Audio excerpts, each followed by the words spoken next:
Assalamualaikum warahmatullahi wabarakatuh. Pada video kali ini saya akan menjelaskan tentang hasil dari wawancara kami kemarin yang membahas tentang manajemen funding yang ada di BMT FAT Sepakat. Baiklah, sebelum masuk kepada pembahasan mengenai hasil wawancara kami tentang manajemen funding yang ada di BMT Sepakat, saya akan memperkenalkan diri saya terlebih dahulu. Perkenalkan, nama saya adalah Febriani Revanza Putri, NIM 2631028. Saya adalah salah satu mahasiswi yang ada di Prodi Perbankan Syariah IAIN Curup. Baiklah, langsung saja masuk pada materi yang pertama, yaitu tentang strategi BMT menghimpun dana. Apa saja strategi yang dilakukan pihak BMT Sepakat dalam kegiatan menghimpun dana dari masyarakat? Jadi, BMT Sepakat menggunakan media sosial dan juga mulut ke mulut sebagai media untuk mempromosikan produk yang ditawarkan oleh BMT Sepakat. Strategi pertama yang dilakukan oleh BMT Sepakat adalah promosi yang dilakukan melalui media sosial. Promosi melalui media sosial dinilai cukup efektif karena jangkauannya yang luas dan tak terbatas, sehingga bisa menghemat biaya iklan dan lain sebagainya. Sedangkan strategi kedua yang digunakan adalah dari mulut ke mulut. Strategi ini juga dinilai efektif karena kebanyakan nasabah akan lebih percaya dan yakin jika mereka mendengar langsung tentang produk yang ditawarkan oleh lembaga keuangan tersebut.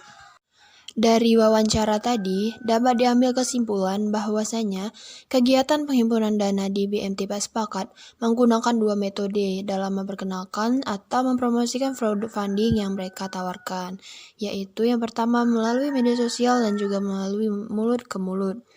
Bapak Febriansyah SE mengatakan bahwa mempromosikan produk funding melalui mulut ke mulut dinilai lebih efektif dan dapat lebih banyak menarik minat nasabah dibandingkan dengan melakukan kegiatan promosi melalui media sosial. Penulis berpendapat, sebaiknya promosi melalui media sosial dibuat menjadi semenarik mungkin, dengan penjelasan yang rinci dan mudah dipahami oleh masyarakat. Mengingat cakupannya yang lebih luas dibandingkan dengan promosi dari mulut ke mulut, sehingga dengan melakukan promosi menggunakan media sosial juga bisa menghemat biaya yang dikeluarkan, dengan penyebaran yang luas dan juga tidak terbatas. Masuk kepada materi selanjutnya, yaitu tentang kegiatan menghimpun dana di BMT. Kegiatan apa saja yang dilakukan BMT Sepakat dalam menghimpun dana dari masyarakat? Jadi, produk funding yang dapat dipilih oleh masyarakat di BMT Sepakat ada dua, yaitu yang pertama tabungan dan juga simpanan. Untuk produk tabungan dibagi menjadi 8 macam pilihan produk tabungan, mulai dari tabungan sepakat, tabungan wadiah sepakat, tabungan umroh sepakat, tabungan kurban dan akikah sepakat, tabungan walimah sepakat, tabungan pendidikan sepakat, tabungan idul fitri sepakat, dan juga deposito sepakat. Sedangkan untuk produk simpanannya terbagi menjadi 3 pilihan, yaitu simpanan pokok, simpanan wajib, dan juga simpanan sukarela. Dari hasil wawancara di atas dapat diambil kesimpulan bahwa dalam kegiatan menghimpun dana dari masyarakat, pihak BMT Sepakat menawarkan beberapa produk yang bisa dipilih oleh nasabah sesuai dengan kebutuhan mereka masing-masing. Bapak Febriansyah SE menyebutkan bahwa ada 8 produk tabungan yang dapat dipilih oleh nasabah, mulai dari tabungan sepakat sampai dengan tabungan deposito sepakat. Sedangkan produk simpanan terbagi menjadi 3 macam dan bagi nasabah yang berminat ingin bergabung menjadi anggota BMT bisa memilih simpanan pokok sebagai biaya awal untuk bergabung menjadi anggota BMT Sepakat. Adapun biaya pokok yang harus dibayar itu sebesar Rp300.000. Lanjut ke materi ketiga tentang faktor keberhasilan menghimpun dana. Apa saja faktor-faktor yang mempengaruhi keberhasilan BMT Sepakat dalam menghimpun dana dari masyarakat? Untuk mencapai sasarannya, ada beberapa faktor yang berpengaruh terhadap strategi penghimpunan dana dari pihak ketiga, yaitu strategi produk, strategi harga, dan juga strategi distribusi. Dari hasil wawancara, dapat diambil kesimpulan bahwa ada 3 faktor yang mempengaruhi keberhasilan menghimpun dana dari masyarakat, yaitu yang pertama strategi produk. Di BMT Sepakat, produk berwujud yang ditawarkan berupa tabungan dan simpanan, sedangkan produk tak berwujud yang ditawarkan adalah kegiatan unit usaha yang melayani fotokopi dan juga print tugas. Penulis melihat lokasi BMT Paspakat yang berada di lingkungan kampus IAIN Curup mampu menarik banyak mahasiswa menggunakan produk berwujud berupa tabungan dan simpanan, juga menggunakan produk tak berwujud yang berupa jasa fotokopi, print tugas, dan penjualan alat-alat tulis yang akan sangat berguna dan pastinya dibutuhkan oleh mahasiswa. Strategi yang kedua adalah strategi harga. Dari hasil wawancara kemarin dalam penetapan harga, dalam hal ini biaya administrasi yang ditetapkan BMT Paspakat tidak memberatkan masyarakat dalam menjadi mitra BMT Paspakat. Biaya administrasi yang dikenakan pada produk tabungan BMT Paspakat adalah Rp10.000 dan tanpa potongan bulanan. Sedangkan untuk biaya administrasi pada produk simpanan di BMT Paspakat adalah Rp5.000, sehingga dapat menarik minat masyarakat yang ingin menyimpan dananya pada BMT Paspakat. Untuk materi selanjutnya adalah tentang hambatan menghimpun dana. Apa saja hambatan BMT Paspakat dalam kegiatan menghimpun dana dari masyarakat? Dalam kegiatan menghimpun dana di BMT Paspakat, belum ada hambatan dalam kegiatan menghimpun dana dari masyarakat. Dalam kegiatannya menghimpun dana dari masyarakat, pihak BMT Paspakat, terutama pada produk simpanan wajib, selalu mengingatkan nasabah untuk membayar uang untuk simpanan wajib agar nasabah tidak menunggak. Jika nasabah menunggak membayar simpanan wajib atau simpanan lainnya, maka kemungkinan besar tagihan nasabah akan menumpuk. Kemungkinan terburuknya adalah nasabah tidak mampu membayar tagihan. Tagihan nasabah yang menumpuk inilah yang bisa menjadi hambatan dalam kegiatan menghimpun dana di BMT Paspakat. Dari hasil wawancara kami kemarin, Bapak Febriansyah SE mengatakan untuk meminimalisir hambatan yang mungkin terjadi, maka pihak BMT selalu mengingatkan nasabah BMT untuk membayar tagihan bulanannya agar tidak menumpuk sehingga tidak menjadi hambatan dalam kegiatan BMT Paspakat. Materi yang kelima yaitu tentang resiko yang dihadapi BMT Paspakat. Apa saja resiko yang dihadapi BMT Paspakat saat melakukan kegiatan menghimpun dana? Seperti yang sudah dijelaskan sebelumnya, salah satu resiko yang bisa terjadi dalam kegiatan menghimpun dana dari masyarakat adalah kemungkinan nasabah yang telat membayar tagihan atau bahkan sampai menumpuk yang berakibat kegiatan pengelolaan dana nasabah jadi terhambat. Dari yang awalnya dana tersebut sudah bisa dikelola kembali agar lebih produktif, akan tetapi karena ada nasabah yang telat membayar, maka dana tersebut tidak bisa diputar lagi agar mendatangkan profit. Dan dari hasil wawancara kami kemarin, penulis dapat mengambil kesimpulan bahwa sangat penting bagi pihak BMT Paspakat agar bisa meminimalisir resiko-resiko yang mungkin akan terjadi sebisa mungkin, agar kegiatan menghimpun ataupun menyalurkan dana kepada masyarakat dapat berjalan dengan baik tanpa adanya hambatan. Untuk materi yang keenam itu tentang cara BMT Paspakat meminimalisir resiko. Bagaimana cara BMT Paspakat untuk meminimalisir resiko yang mungkin terjadi saat melakukan kegiatan menghimpun dana? Pihak BMT Paspakat selalu melakukan pencegahan dan peminimalisiran resiko dengan cara mengingatkan nasabah untuk membayar tagihan bulanannya, agar dana nasabah yang bisa terus dikelola dan dikembangkan agar tetap produktif. Selain itu, pihak BMT Paspakat menyimpan uang kas di bank agar uang kas terhindar dari pencurian yang mungkin saja akan terjadi. Dari hasil wawancara tadi, dapat diambil kesimpulan bahwa salah satu upaya BMT Paspakat untuk meminimalisir resiko yang memungkinkan untuk menjadi hambatan dalam kegiatan menghimpun dana dari masyarakat adalah dengan cara selalu mengingatkan nasabah untuk membayar tagihan bulanannya secara tepat waktu agar dana dari masyarakat tadi tidak menjadi hambatan dalam kegiatan BMT Paspakat, baik itu kegiatan dalam menyalurkan dana ataupun dalam kegiatan menghimpun dana. Untuk materi selanjutnya yaitu tentang cara BMT meyakinkan nasabah tentang keamanan dana. Bagaimana cara BMT Paspakat bisa meyakinkan nasabah kalau dana mereka terjamin keamanannya di BMT Paspakat? BMT Paspakat menggunakan sistem kepercayaan, di mana pihak BMT di awal sudah menjelaskan kepada nasabah jika dana mereka sudah pasti terjamin keamanannya jika menabung atau menyimpan dana mereka di BMT. Dana nasabah per harinya jika sudah mencapai 20 juta rupiah lebih, maka dana yang lebih tersebut akan disimpan di bank atas rekening BMT.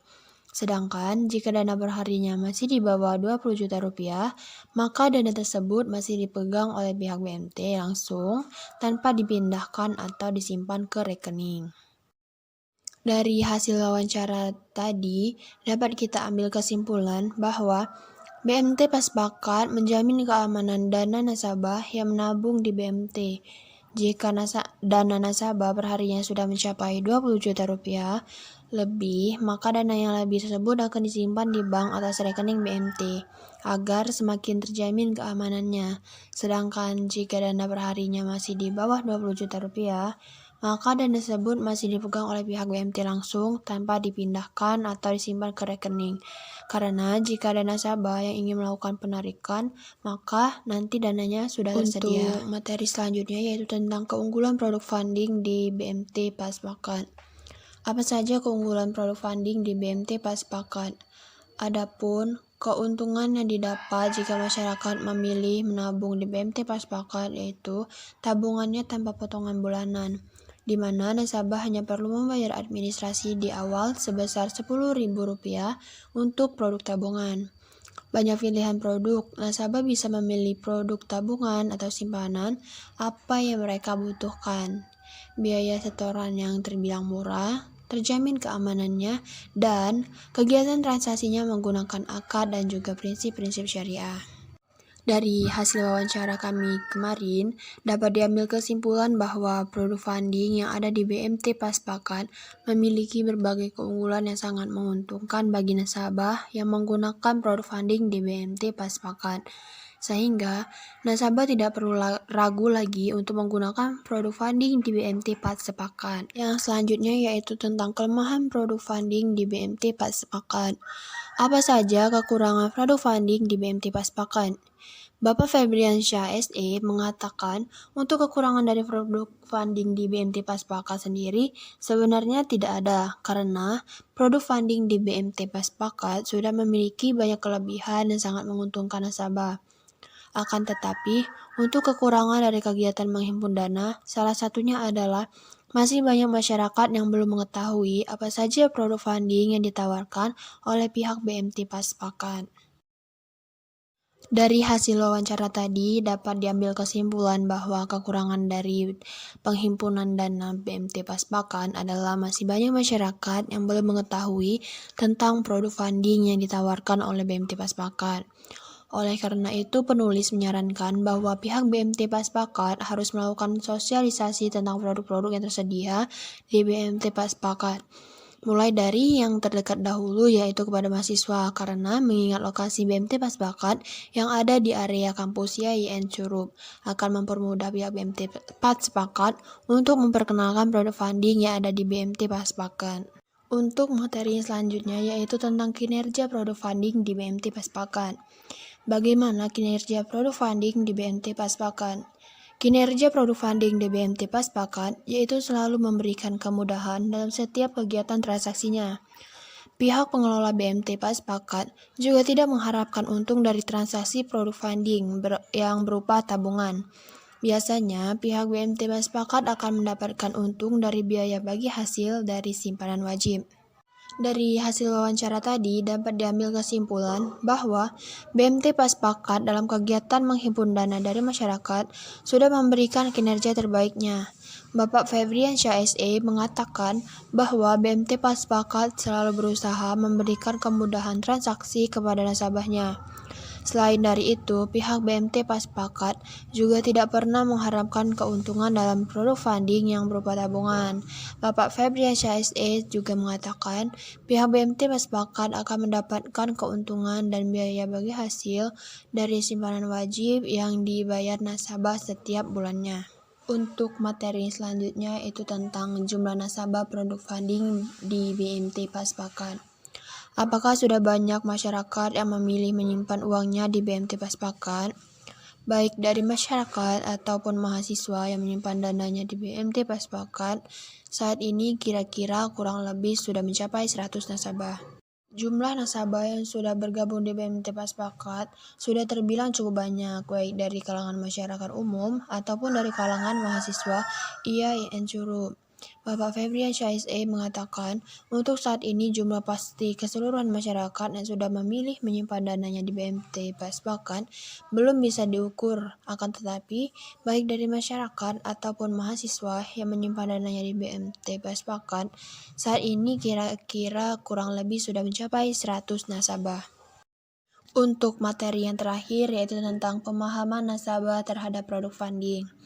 Apakah masyarakat sudah paham dengan produk funding yang ditawarkan oleh BMT Paspakat? Pemahaman mengenai produk-produk yang ditawarkan oleh BMT Paspakat oleh masyarakat dan mahasiswa di sekitar IAIN Curup saat ini masih banyak yang belum mengetahui apa saja produk funding yang ditawarkan oleh BMT Paspakat.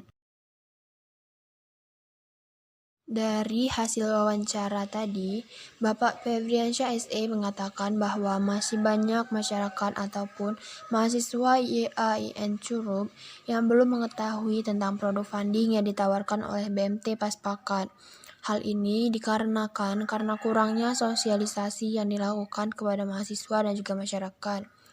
Oleh karena itu, penulis menyarankan agar pihak BMT Paspakat untuk melakukan sosialisasi tentang produk funding yang ada di BMT Paspakat agar mahasiswa ataupun masyarakat bisa mengetahui tentang produk funding yang ada di BMT Paspakat. Dari keseluruhan hasil wawancara dapat kita ambil kesimpulan bahwa dalam melakukan kegiatan funding, BMT Paspakat menggunakan berbagai strategi. Salah satunya adalah menawarkan produk funding melalui media sosial dan juga mulut ke mulut. Menawarkan produk funding melalui media sosial memiliki jangkauan yang sangat luas dan tak terbatas. Akan tetapi, menawarkan produk funding dari mulut ke mulut bisa menarik lebih banyak nasabah karena masyarakat atau calon nasabah bisa menanyakan langsung tentang produk yang ditawarkan kepada pihak yang menawarkan produk funding. BMT Paspakat juga mempunyai dua produk funding, yaitu produk tabungan dan juga simpanan. Tabungan di BMT Paspakat dibagi menjadi beberapa jenis, di antaranya adalah tabungan sepakat, tabungan wadiah sepakat, tabungan umroh sepakat, tabungan kurban atau akikah sepakat, tabungan pendidikan sepakat, tabungan walimah sepakat, tabungan Idul Fitri sepakat, dan juga deposito sepakat. Sedangkan untuk produk simpanan yang ditawarkan, BMT Paspakat dibagi menjadi simpanan pokok, simpanan wajib, dan juga simpanan sukarela. Dan dalam kegiatannya menghimpun dana dari masyarakat, pihak BMT Paspakat, terutama pada produk simpanan wajib, selalu mengingatkan nasabah untuk membayar uang untuk simpanan wajib agar nasabah tidak menunggak. Jika nasabah mau menunggak membayar simpanan wajib atau simpanan lainnya, maka kemungkinan besar tagihan nasabah akan menumpuk. Kemungkinan terburuknya adalah nasabah tidak mampu membayar tagihan. Tagihan nasabah yang menumpuk inilah yang bisa menjadi hambatan dalam kegiatan menghimpun dana di BMT Paspakat. Dan untuk keuntungan produk funding di BMT Paspakat adalah tabungan tanpa potongan bulanan, di mana nasabah hanya perlu membayar administrasi di awal yaitu sebesar Rp10.000. Untuk produk tabungan, banyak pilihan produk. Nasabah bisa memilih produk tabungan atau simpanan apa yang mereka butuhkan. Setoran awal yang murah, terjamin keamanannya, dan kegiatan transaksi yang dilakukan berdasarkan prinsip syariah. Itulah tadi penyampaian tentang hasil wawancara saya mengenai produk funding yang ada di BMT Paspakat. Lebih kurangnya saya meminta maaf kepada Allah, saya mohon ampun. Saya akhiri. Wassalamualaikum warahmatullahi wabarakatuh.